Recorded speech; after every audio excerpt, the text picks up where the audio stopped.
कलाम मुक़द्दस में इस तरह लिखा है, वाइस की किताब 3 बाब 1 ता 8 आयत में, हर काम का जो आसमान के नीचे होता है एक वक्त है।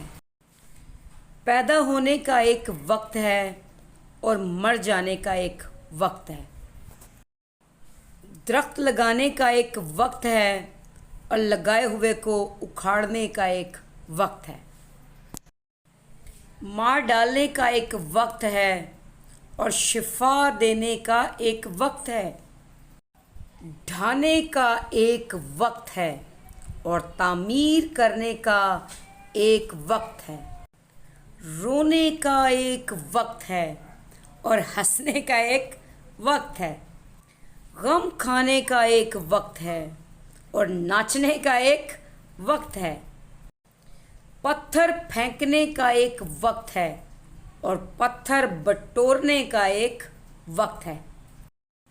खामोशी का एक वक्त है और खामोशी से बाज रहने का एक वक्त है।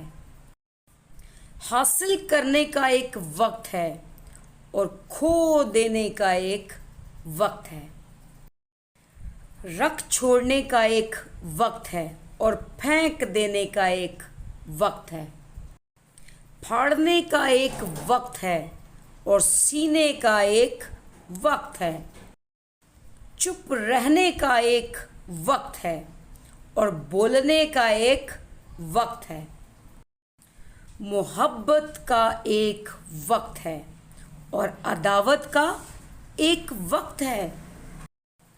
जंग का एक वक्त है और सुलह का एक वक्त है। अगर आपने अभी तक हमारे ब्लेसिंग टीवी ऑफिशियल को सब्सक्राइब नहीं किया तो प्लीज़ जल्दी से इसे सब्सक्राइब कर लें। वीडियोस को ज़्यादा से ज़्यादा लाइक, शेयर, कमेंट करने के लिए thank you so much. Keep watching blessing TV official.